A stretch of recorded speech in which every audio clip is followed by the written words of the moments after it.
Okay, here we go. Hello, Brian. Hello. Hello, and welcome to this IsleVote21 online meeting for the Isle of Wight County Council seat of Newport West. A brief word for the benefit of the public. IsleVote21 has been formed with the sole purpose of enhancing democracy by providing an unbiased platform for candidates. We have no affiliations or funding, and no candidates are aware of what questions will be asked today, although a list of topics was distributed in advance to enable candidates to prepare. All 138 candidates in this year's County Council election have been invited, either directly or via group and party leaders.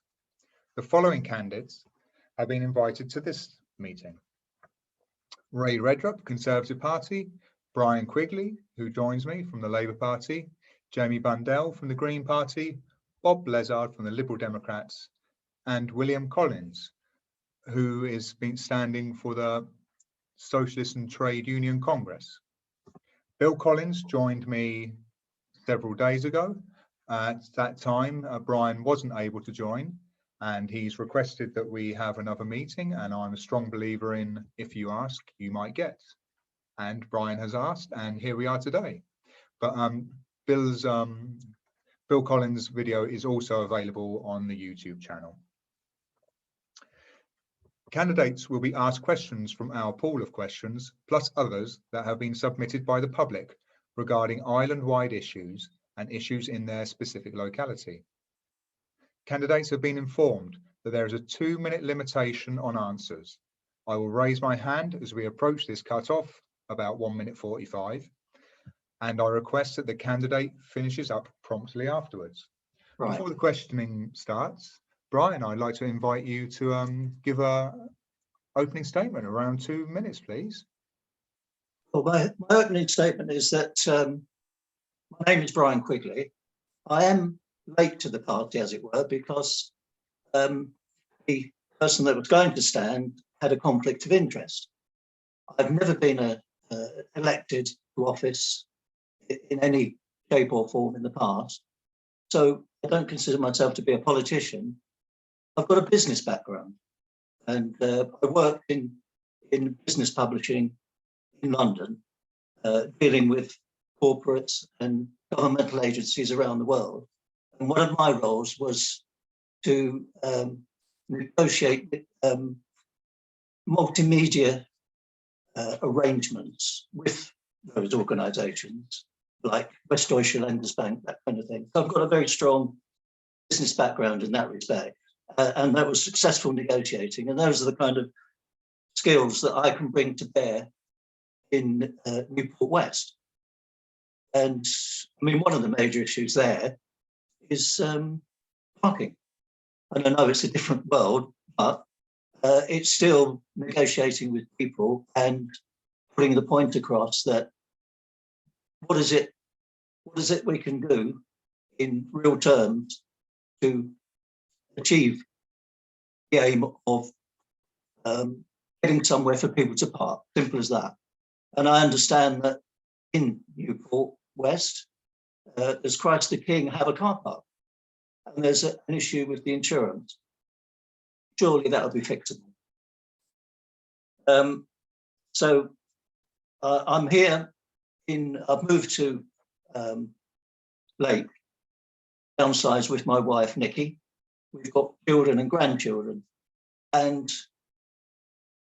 I'm not saying about my future. I'm living the future, but I'm very concerned. I'm standing because I'm very concerned about the future on the island of my grandchildren.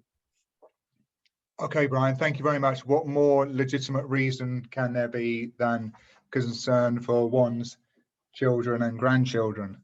I have the former, not the latter. I'm not sure if I'll make it to the latter. We'll see how that pans out over the coming. Well, I've got the 14 grandsons and 1 granddaughter. And you can tell when you're getting old because the 3 oldest grandsons have got beards. So yeah.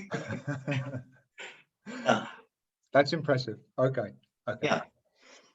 Okay, Brian, so we go into the questions now. The first couple are going to be from us at IsleVote21, and then there'll be 4 others which are more orientated from the public responses that we received from our survey. Yeah. The first question, Brian, do you have specific projects in mind that you would pursue on the council? Anything that you would like to champion? I would like to champion almost cradle to grave. And I'm talking about education, but before education, with families. So, Sure Start. Now, Sure Start is a flagship Labour thing, wasn't it? And it was carried on. It's been very successful, hasn't it, in supporting mothers and their children. And I think we'd all agree it's particularly needed. It has been through lockdown when there's been this massive rise in domestic abuse. Now, it came up in Newport West, and I was a lady came out specifically to talk to me, to ask me my opinion on what's happened. Can I read you what she sent me as an email? As a mum of younger children, 5 and 2, I have noticed a massive decline in the provision and services for young families since Barnardo's were awarded the contract of these Sure Start centres. Newport and Cowes centres used to have professional breastfeeding support from the island independent midwives, Jeanette Strong and June Hawksley, who were attending the baby groups in different ways. The ladies were given a small amount to reimburse them for their time and skill, and this specialised support was greatly appreciated and needed. Yet within a year, Barnardo's taking over, it was reduced to simply a volunteer support worker, which was nowhere near enough support. And all the centres used to have a play session as well, specifically for babies up to a year old, which was invaluable to a lot of mothers. These were either a piece of fruit or 50p. And for those on a low income, they were a lifeline, particularly when you think, again, about domestic abuse. It was their outlet. They could talk to other people about that. These play sessions allowed you to meet other parents and discuss any worries. The oldest boy would attend. But she hasn't got that for the younger one. It's gone. Sorry to put the hand up, Brian. I do apologise. We're quite away over the 2 minutes. Oh, sorry. So as a project, to summarise, as a project that you would like to champion, it's the reinstatement of something along the lines of the Sure Start centres. Certainly, and that leads into education, which needs to be revamped. Which leads. Academies are not working, are they? Targets are not being met in education. I've got the figures here somewhere, but it's ridiculous. I'd like to look at university, working with universities to bring about a more aspirational education atmosphere. Because if we can train up, skill up Ireland's young people, then they will become prosperous and spend their money on the island. And they'll earn more money, won't they? Instead of being on a basic wage. I understand, Brian. So starting from the foundation, can we move on to the next question, please? That's quite right. That's quite right. Yeah. And if you see me get up and run away, it's to let I have to do it now. I do apologise. The BBC, this isn't. I have to let this little dog out the door. Oh right, I've got a dog I've put a dog. Yeah.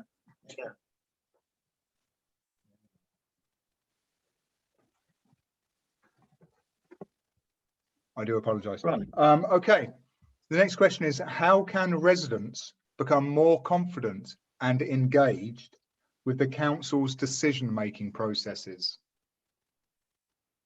Well, there's a question. An important question, because I don't think people do have confidence, do they? Well, I think we could look at specifically certain areas like recycling, doing very well, aren't we? So hats off to the council. We're in the top 25% for that, aren't we, apparently? That's the figures I've seen. So, good. You can compartmentalise your achievements. But they don't, they gloss over, they seem to gloss over all the other areas they're not doing so well, or pass the buck. It needs to be honesty. At the moment, okay, the floating bridge, what an embarrassment. We spent more trying to fix it than it would have cost to replace it in the last 4 years, haven't they? And the embarrassing sight was of people wading ashore when you've got a company on the Isle of Wight they could have invested in, Lallows. Lallows have got the plans for the previous one. And I've got a friend whose grandfather used to be the go-to person, the expertise. It's a no-brainer, really, isn't it? Spend the money on the island with an island company who are accountable, have got the expertise, and they even know what the profile is at fore and aft. Then we'd have more confidence and trust in what they do. But, you know, a floating brick signed on the back of a fag packet by some committee, and then they doodle off and watch the rusting remains of the previous floating bridge. It's a joke, sorry. So if you want more trust, you know, make the right decisions in the first place and be honest if you've made a mistake. Don't say, well, we're going to sue them. Sorry. Okay, so the point I'll take away from that more than anything is own up to your mistakes. Oh no, yeah, be honest. I will. Okay. I'll be honest all right the way down the line. You know, if I don't know something, I'm not going to yes and say I know it, because you know, there's things I don't know. I like not knowing something because it's an opportunity to learn, isn't it? So wonderful. I mean, I've got cards all over here with bullet points on that. Before you said, you know, I thought, well, I've got to try and remember some of these things. It's been an enormous. I'm 70 years old, and it's been an enormous challenge taking this challenge up. Because okay. 3 days before I moved house, my right knee collapsed, and I've been on crutches. Okay. So we moved house in January, and then I took this on, and I was hobbling around last week thinking, what the hell am I doing? It's been good fun. Meeting people is just fabulous. Okay, can I continue to pick your brains, Sorry. Ryan? The next topic is going to be about sustainable transport. How would you work to encourage less reliance on motor vehicles and develop more sustainable modes of transport? Yeah, electric. We're talking electric, aren't we? Now, I've got a son-in-law. He runs a load of departments in Nottingham City Council. He's been trialling electric vehicles for years. Now, he is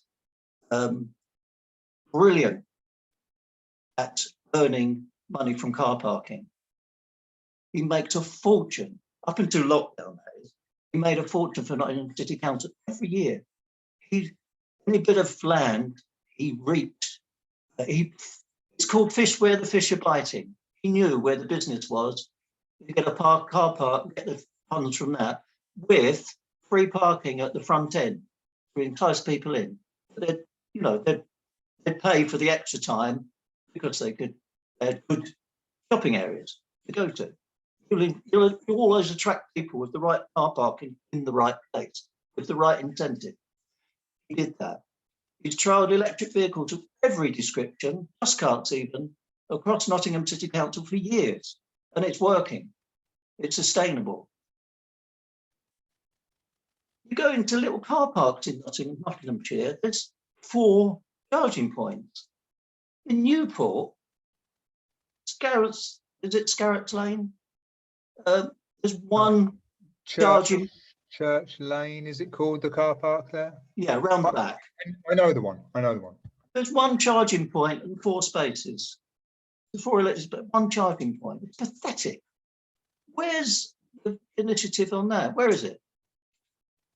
My youngest son, Patrick, who allows me to go on Zoom because I really messed up recently on Zoom meetings, but he trialled me earlier today, actually, and he's brilliant. And he's got an Audi e-tron hybrid.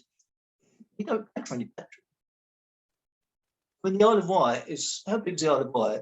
It's not, there's trawlers with nets longer than the Isle of Wight, aren't there?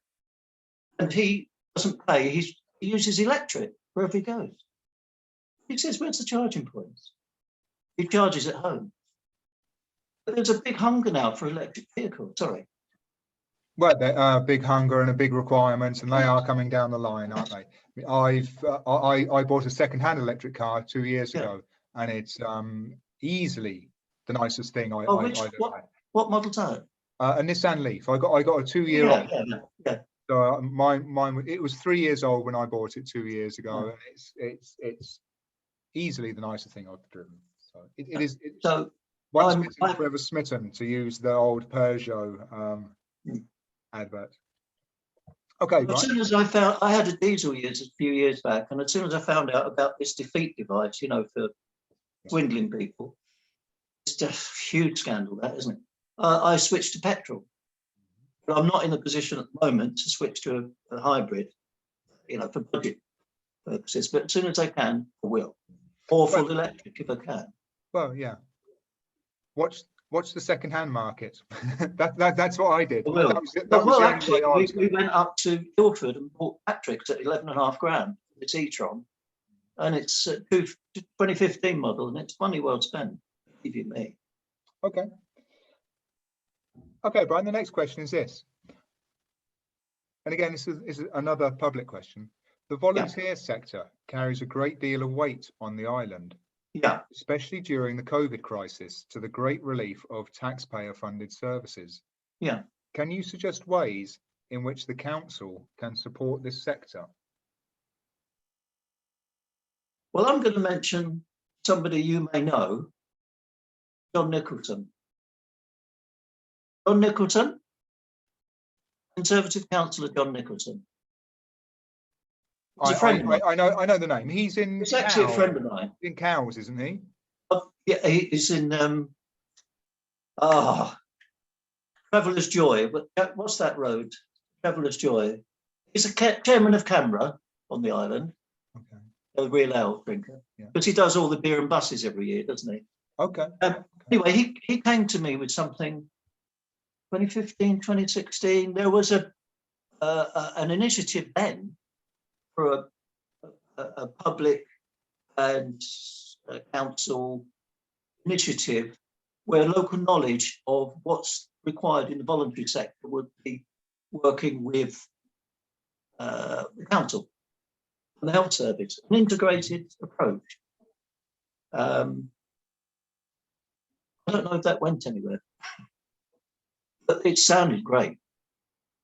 So that's what I would suggest, that local people. I know people in Cowes, for instance, where I used to live, who help each other out, and they do things like, you get a lot of autoimmune protection from honey, from local hives. So I know people with hives. If you have honey produced within a mile or two of your home, it's a huge boost to your immune system. So it's simple things like that on a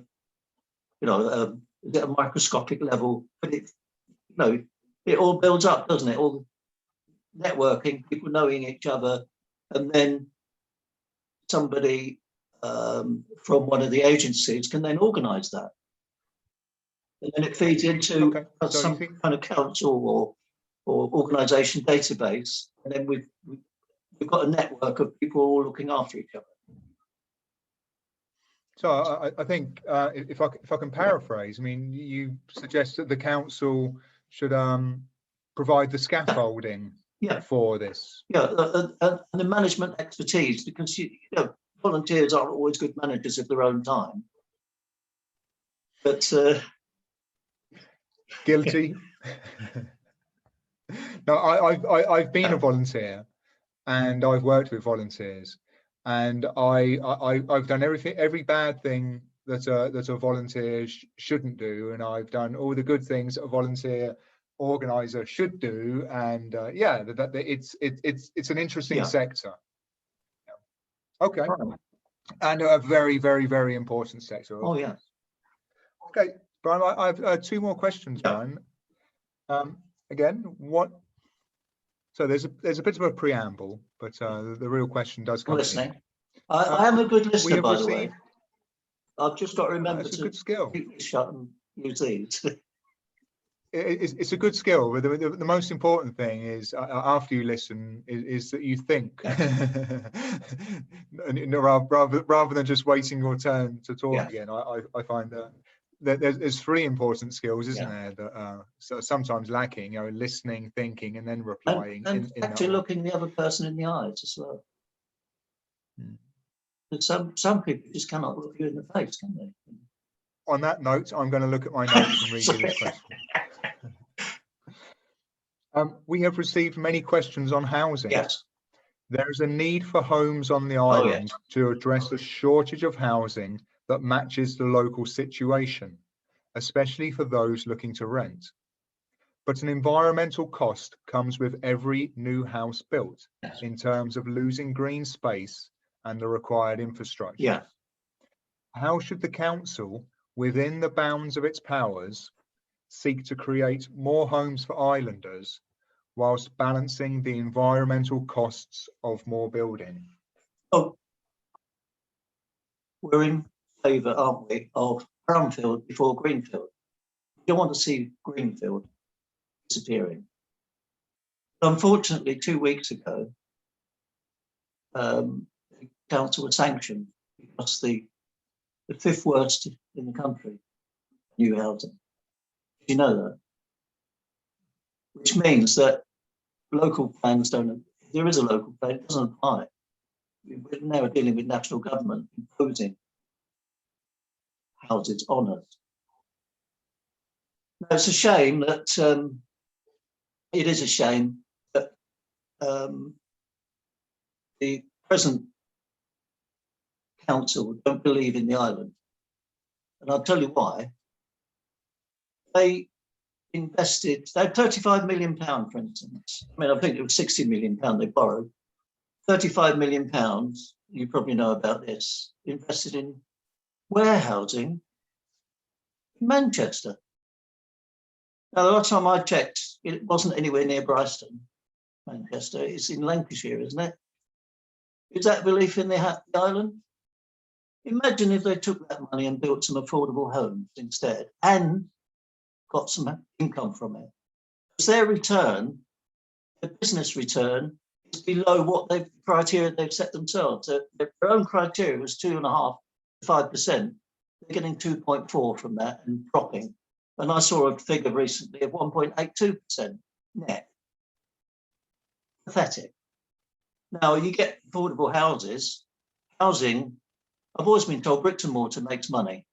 Now they can get a rent income from that, can't they? And people who live on the island can live there. And that's affordable housing.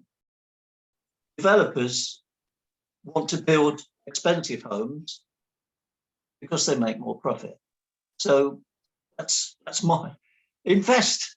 We need inward investment on the island. We spend 40 to 60 million pound a year, the council. We should be spending that on services. They're spending, they gave Nobilis, 13th of January in the county press, they gave Nobilis a contract for social care. Tonight, a mainland company. Imagine if we had an island company. They could then spend their money on the island, the management. Sorry. Okay. So, buy local. Buy local, yeah. And let's have some housing dignity, because people are scrambling around paying rent or living in B&Bs or homeless. And there's 7,311 kids living in poverty on the island. And there's this guy showing us the way, Marcus Rashford. Look at him. He's now doing, you know, menus for children in poverty. He's saying, look, books for children nationally. Yeah. Okay, Brian, I want to take it on to the last issue. Quite the opposite of Marcus Rashford and Captain Tom, the national campaign. He raised nearly 40 million quid, including gift aid, 39.3 million. I mean, what a way to go. His legacy will last forever, won't it? Fantastic. It's impressive. And Marcus Rashford, I mean, it's just never ending what he's doing. It's 23. So age is just a number, isn't it? No matter what, you can be 100, you can be 23. There's an 11-year-old where I am, Newport West, and he's raising money. Charity, thousands. It's bird boxes, he's making bird boxes. Super. Leon, Okay, Brian, sorry to stop you, Brian. Sorry to stop you, Brian. I'm going to take you into the last question now, and then you'll have a chance to wrap up, and that'll be all for you. Okay, knowing your local community as you do, what local issue would you like to address that you know is of concern to residents? Parking, all parking. Parking. My God, that is an issue there. Okay. I mean, it's a tight, the roads are tight. And the state of the roads as well. I mean, I think island roads are almost a law unto themselves, and there's potholes everywhere that shouldn't be there by this time. It makes it worse when people are scrambling looking for parking places, and basically it's dangerous in some places, like Purdy Road. It's just plain dangerous where they park. So I have some familiarity with Newport West, but admittedly not a great deal. I mean, I live down the South Pole, so I'm a little way from you. It is. But I mean, in a nutshell, what kind of solutions do you see to that? Well, I mean, if I were elected councillor for a start, I would be wanting to speak to people who could provide solutions. I understand that Christ the King are deeply in debt, as so many places are now, schools are. And if there was some way that they could get an income from parking, if there was some way of getting some kind of parking permit to make use of this capacity that they've got, and that would then cover the cost of the insurance that they say is a stumbling block. So I need to find out more. I need to dig and find out what it is that would float their boat. Okay. In terms of allowing the public to access use that car park as off-street parking or visitors parking. Yeah. Okay. Could we get a permit organised? Would people be willing to pay for that permit? And what would make the whole scheme viable? What sort of income would they require? And part of which would cover the insurance side of things. Okay, Brian. Brian, I'm sorry. I do apologise for cutting you off a little bit. Which I have done a couple of times, but I have to keep moving here myself as well. Of course. I have to run out the door as soon as this is over, and I'm picking up my little one from the playgroup. What do you do? Yes. So, would you like to wrap up? You have something to say? We have a couple of minutes if you'd like to wrap up, Brian. I have to hold you to 2 minutes because I have to run out the door. So well, go ahead, Brian. There's a lot of work needs doing. There really is. There's 29 empty shops in Newport currently. It doesn't look great, does it? You go down Sandown, it doesn't look great there. So there's a lot to be done on the island. I mean, for me personally, myself and my wife, we've moved to this lovely bungalow, and it's like paradise. It's scratched the surface of paradise for us, and there's a lot. I mean, like I said before, there's 7,311 official figures of children living in poverty right here on the Isle of Wight. We're in one of the wealthiest countries in the world, aren't we? We are. I mean, it's relative that because everyone's got a big debt. It's just paper money. This can be addressed, can't it? We can get these people out of poverty, but it will take hard work and the right mindset. And that's all I need to say on it.